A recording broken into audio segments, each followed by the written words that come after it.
Halo Jebret Tim. Ada sesuatu yang lagi rame nih. Lu harus kasih dia kesempatan lagi.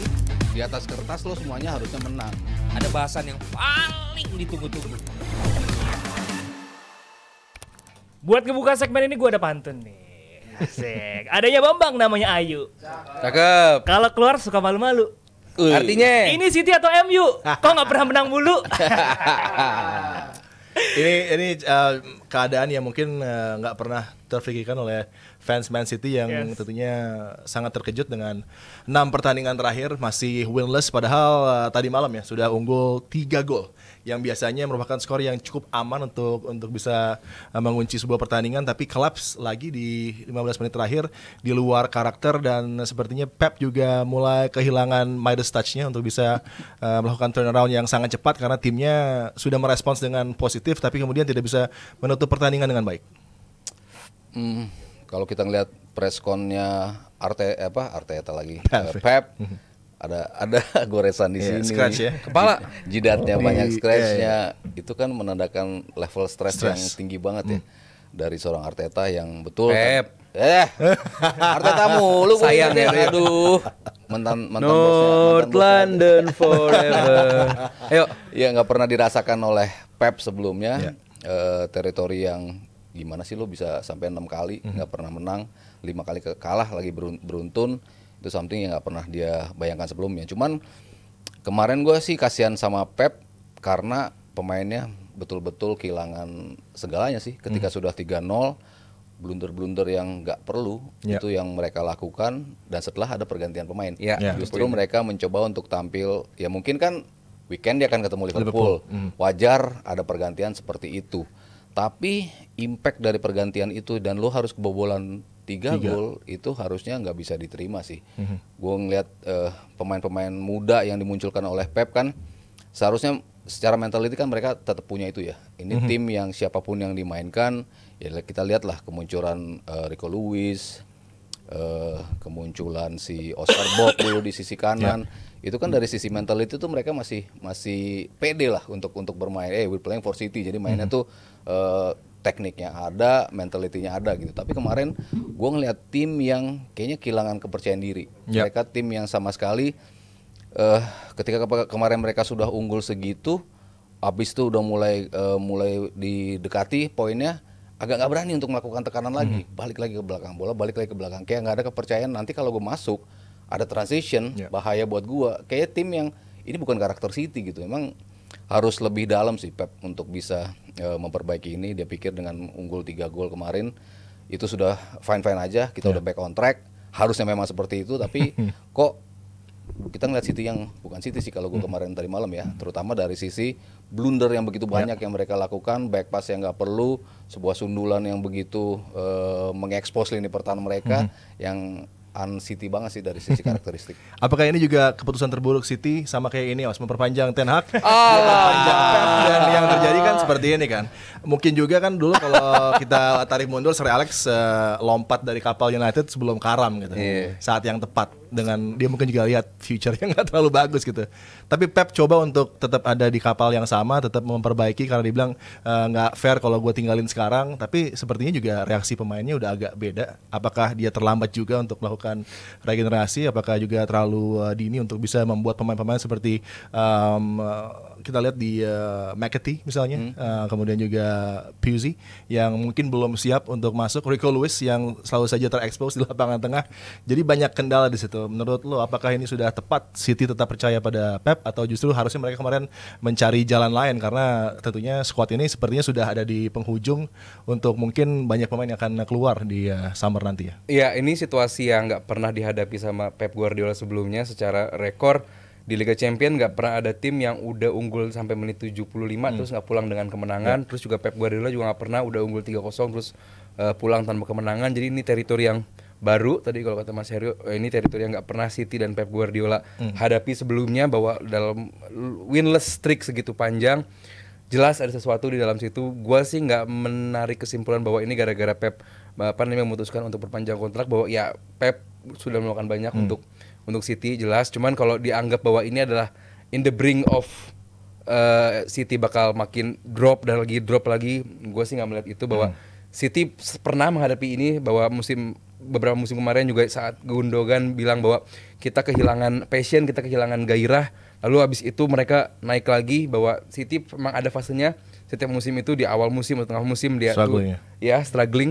Habis itu mereka kembali lagi menunjukkan City mereka dari un-City menjadi City lagi. Jadi ya buat gua City kapanpun bisa secepat itu untuk kembali lagi on form, termasuk walaupun nanti menghadapi Liverpool gitu di akhir pekan. Jadi buat gua yang ditunjukkan dengan City semalam adalah mentalitas bahwa saat kebobolan 1 oleh Feyenoord di menit 75 itu Haaland dan pemain lain pundak ke bawah, kepala nunduk bahwa nggak ada apa ya, ini kan tim yang selalu mengintimidasi lawan gitu. Semua tim takut menghadapi City. Cuman saat kebobolan 1 itu benar-benar yang sedrop-dropnya gap antara back dan juga midfield sejauh itu. Dan well, lu sebagai pelatih nggak bisa lu Guardiola melakukan hal seperti itu. Ya itu kan di luar pelatih juga, bahwa lu melakukan back pass yang sangat lucu. Dan tentu Feyenoord adalah tim yang punya karakter, bukan yang terbaik, cuma mereka punya karakter yang luar biasa. Dan saat lu menghadapi tim seperti itu, lu harusnya lebih aware, lu harusnya lebih hati-hati, lu harusnya lebih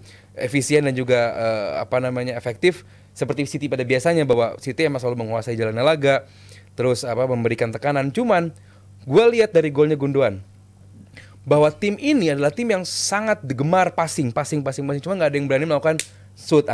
Shoot emang deflect, cuman kenapa harus nunggu seorang Gundogan melakukan shoot?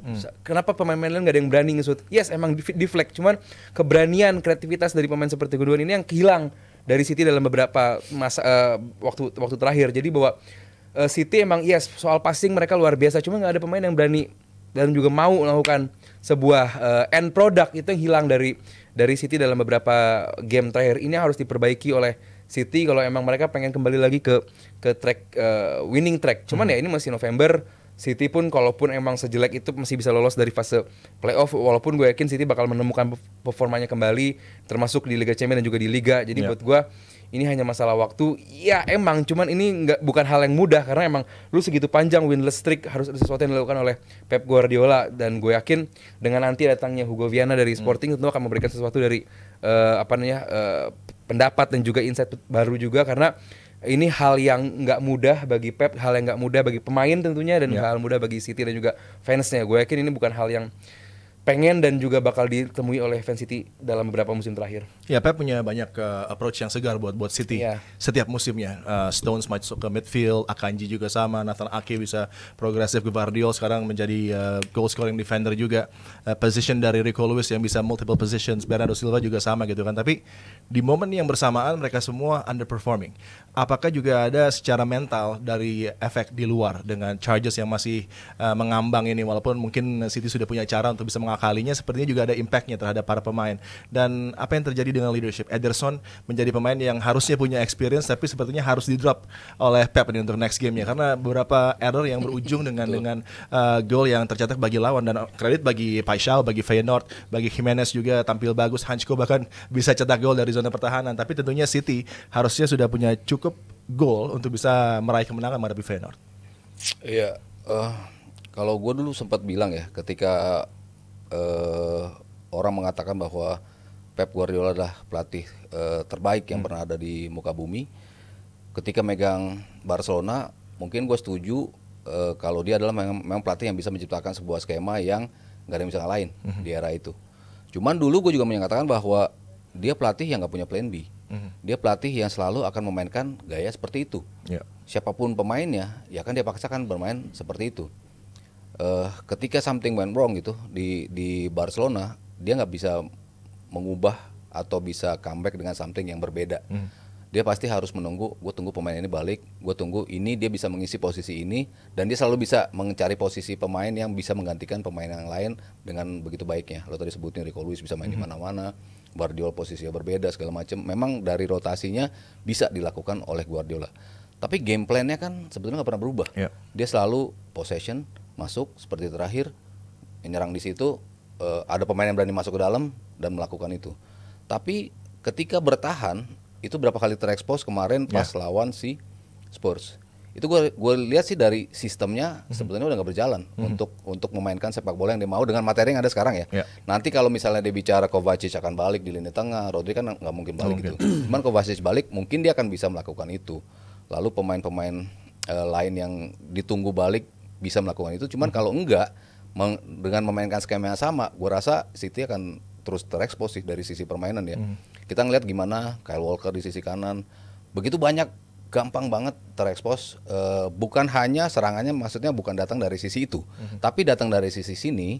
Pemain memanfaatkan lebarnya sisi kanan mereka dengan masuk untuk menciptakan gol. Dari Spurs kan Maddison banyak dapat dari situ, walaupun serangannya dari sebelah sini.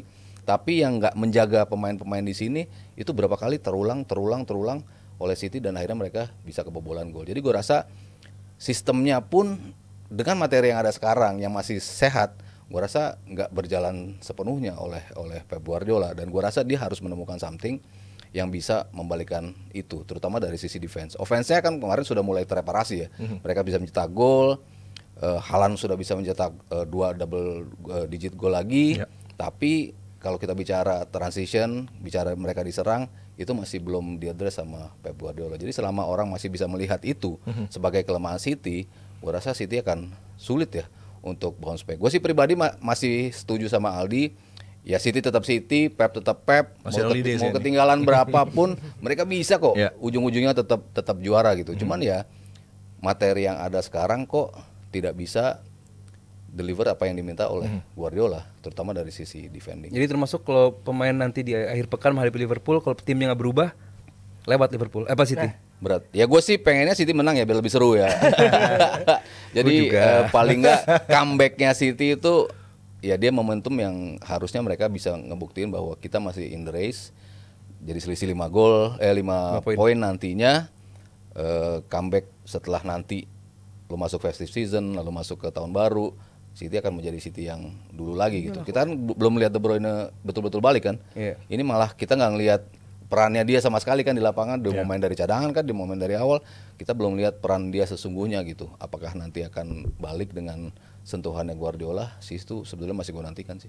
Ya berarti bukan hal yang mengejutkan ya kalau nanti di akhir pekan Liverpool mantan timnya Arne Slot aja bisa nahan imbang City gitu. Gimana timnya Arne Slot nanti di akhir pekan? Kardus. Gimana Mas Aldi? Iya, di atas kertas yang jelas Liverpool diunggulkan lah pasti di atas kertas, bahwa mereka lagi on form. Meskipun pelatih baru, Arne Slot emang menunjukkan hal yang luar biasa. Cuman ternyata Liverpool juga bisa ke-expose gitu loh, seperti di game akhir pekan kemarin juga. Dan justru ini bakal menjadi momen yang penting buat gue, ini bakal menjadi the biggest game buat City so far gitu. Karena saat mereka nanti kalah dari Liverpool, gapnya 11 poin. 11 poin gaps di bulan November gitu kan, artinya bahwa ini ada game in hand lagi ya. Biasanya kan mereka ada game in hand. Ini nggak ada. Jadi ini bakal menjadi alert kalau sampai mereka nggak segera regroup, nggak segera melakukan yang kembali fokus, melakukan yang terbaik saat menghadapi Liverpool. Dan justru di game-game seperti inilah biasanya City bangun gitu loh. Di game-game penting gitu. Mereka bisa aja kalah menghadapi Palace, menghadapi Nottingham mungkin gitu kan. Cuman saat menghadapi tim-tim yang top notch seperti Liverpool, nah itulah di situ mereka balik. Cuman nggak sesimpel itu juga, Liverpool lagi on form, lini belakang mereka lagi bagus-bagusnya. Salah walaupun Jamie Carragher kecewa. More out than in. Iya. Justru buat gue sih gue yang kecewa sama Jamie Carragher dia ngomong kayak begitu. Nggak penting banget lu pemain kayak Salah 8 musim di Liverpool, memberikan yang terbaik buat klub, dan selama 8 musim di Liverpool berapa kali dia ngomong di mix zone? 3 kali. Sama semalam tuh 3 kali. Artinya memang ada yang pengen diomongin dari hati dia, ada yang pengen dikeluarin. Cuman ini dilema lah, Liverpool mungkin nggak punya duit dalam tanda kutip untuk ngasih pemain umur 32-33 tahun 3 tahun kontrak lagi dengan budget yang nggak murah, dan nggak cuma dia doang, ada Trent sama Van Dijk juga. Ini bakal menjadi dilema juga buat Liverpool. Ini bakal menjadi bom waktu karena di Januari mereka udah bisa dealing dengan klub lain. Salah, Trent dan juga Van Dijk ya. Ini juga bukan hal yang gampang untuk dihadapi oleh Liverpool. Ini kan si Hughes sama Edward bakal menjadi PR, dan yang kesian adalah Arne Slot. Karena dia yang bakal ditanya sama jurnalis tiap pekannya gitu kan. Udah tanya sama jurnalis kan. Dia jawab he's in more than out in my team. Dan harus ditunggu weekend nanti penampilan antara Liverpool menghadapi Manchester City sama gue. Hey, Next ya. Next. Oh, promo. Makanya tadi kan fitting trailer. Ada Mo Salah bilang ini itu City dalam keadaan yang tidak optimal gitu kan, pasti box office lah di weekend nanti. Kita menuju ke AC Milan yang sedang berupaya untuk menemukan form di Serie A, masih tertinggal 6 poin dengan top 6. Di Champions League juga sama tapi agak mendingan dikit walaupun masih di peringkat 14 kayaknya. AC Milan, tapi kemarin mereka menang dengan skor yang cukup seru juga 3-2 menghadapi Bratislava. Apa yang coba ditawarkan Fonseca? Apakah mereka mengincar lebih konsentrasi di Champions League dengan keadaan di Serie A sekarang atau seperti apa? Kayaknya sih dia maunya mainnya bagus di dua-duanya ya. Tapi ternyata di Liga pengennya tapi nggak terdeliver. Kok somehow justru di Champions League gitu, yang ketika lawan Madrid kok mereka bisa begitu perkasa. Kayaknya gue nggak pernah lihat permainan sebagus itu Milan tunjukkan di level manapun gitu. Ternyata mereka bisa kok main seperti itu. Mereka bisa dominate possession, mereka bisa terus ngepres, nggak kecapean. Biasanya kan kelihatan ketika mereka ngepres di beberapa moment of the games, tapi habis itu habis gaya pressing mereka. Tapi enggak, mereka tetap bisa melakukan itu. Lawan Bratislava pun cukup nyaman juga. Gue ngelihat gol-golnya sih gol-gol yang bukan template ya, tapi ya bola-bola dari belakang, cuman bisa tereksekusi kan, bedanya seperti itu. Si Leao dapat bola seperti itu, dia bisa masuk dan bisa dengan tenang menciptakan gol. Jadi ya sisi-sisi positif mungkin baru terlihatnya di Champions League gitu. Cuman kalau kita bicara Liga, karena begitu banyak ya pesaingnya mereka yang tampil dengan level yang sama-sama tinggi. Kan tadi kan kita pikir hanya 2-3 horse race ya antara Napoli, karena kita nggak pernah bisa hilangin Conte di musim pertamanya. Lalu kita bicara Inter, lalu kita bicara Juve, bikinnya kan itu. Tapi ujuk-ujuk ada Atalanta, ada Fiorentina. Atalanta malah best start di Serie A gitu. Iya, Atalanta bisa melakukan itu, Fiorentina pun dengan kestabilan walaupun ganti pelatih. Ini kan ngebuktiin bahwa ya Serie A sekarang emang begitu rame, begitu banyak kandidatnya untuk menjadi juara. Dan semakin terpotong juga poin-poin dari Napoli, sehingga memberikan peluang besar bagi tim-tim yang ada di Big Six. Emang jurangnya cukup jauh ya ketika bicara AC Milan. Kita pikir bakal menang lawan Juve sehingga terpotong menjadi cuma 3 poin, tapi ternyata enggak, malah mereka tetap ada di 6 poin. Ya, game-game seperti Milan lawan Juve, tampilnya dua tim besar Serie A, sayangnya keduanya approach-nya nggak positif gitu kan, coba untuk nggak kalah. Apakah ini melukai juga Serie A gitu dengan harusnya ekspektasi dari tifosi tentunya melihat ini sebagai laga yang biasanya ada gol-gol tercipta, tapi negativity dari kedua tim ini justru juga mereka bersiap untuk ajang Europe gitu kan di midweek. Apakah ini mengganggu kualitas dari Serie A itu sendiri? Iya, dan klub dan supporter kayaknya nggak terlalu banyak ini fans Serie A gitu. Mereka pengen yang terbaik untuk klubnya di luar the way they play gitu. Jadi nggak aneh kalau tim yang dikasak dalam tanda kutip membosankan atau apa, they still support, karena yang penting mereka bisa bersaing semaksimal mungkin di tiap pekannya gitu. Dan sebenarnya Milan pun kalau dibilang beda banget di Serie A juga enggak, sejak kalah sama Napoli di Oktober mereka kan nggak pernah kalah juga tuh di Liga, artinya mereka cukup oke lah gitu, nggak yang sejelek itu juga. Sementara kalau saat menghadapi di Liga Champions di 3 game terakhir mereka bikin 3 gol, artinya di depan mereka ya cukup oke lah gitu saat menghadapi Madrid dan lainnya. 3 gol dalam 3 game terakhir. Masalah utama adalah lini pertahanan, itu even teams kayak Slovan Bratislava aja bisa mengekspos lini pertahanan mereka dengan segitu maksimalnya. Ada apa gitu? Yes, emang gap dari tengah ke belakang lumayan jauh, bukan Itali banget. Biasanya kan Itali kan antara tengah dan belakang itu rapat sekali. Mereka baru melakukan melebar itu saat mereka serangan balik. Di mana di game menghadapi Bratislava semalam, Tammy Abraham dan juga Pulisic, gue lihat ini pemain yang cukup impresif kalau bisa memanfaatkan transisi dari bertahan ke menyerang.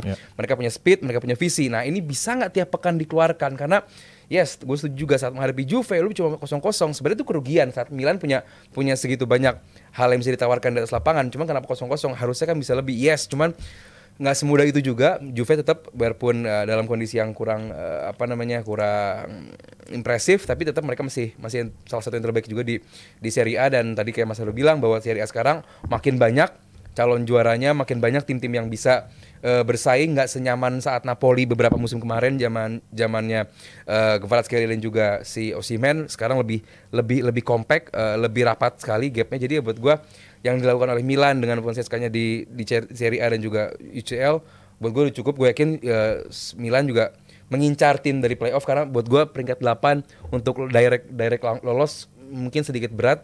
Jadi buat gue sekarang di peringkat 14 ya ngincer playoff dan juga lolos masuk knockout masih bisa buat Milan. Oke ya, kita tunggu aja nanti apakah performa di Milan di Champions League akan bisa menular ke Serie A, dan sampai kapan series AADC atau ada apa dengan City ini berlanjut, kita tunggu aja nanti. Dan kalau tadi kata Bung Adiani, di weekend ada Liverpool City bareng sama Bung Adiani, ada juga nanti DPI English version. Oh iya. Jangan lupa nanti ya di hari Minggu jam 12 siang. Hari Kamis. Kamis. Oh Kamis, Ganti oke. jam tayang. Ganti jam tayang ya, hari Kamis ya. Oke, itu dia. Yang punya acara marah yang punya acara. Oke, kita akan balik lagi saat lagi. Jadi jangan kemana-mana. Halo Jebret Tim. Ada sesuatu yang lagi rame nih. Lu harus kasih dia kesempatan lagi. Di atas kertas lo semuanya harusnya menang. Ada bahasan yang paling ditunggu-tunggu.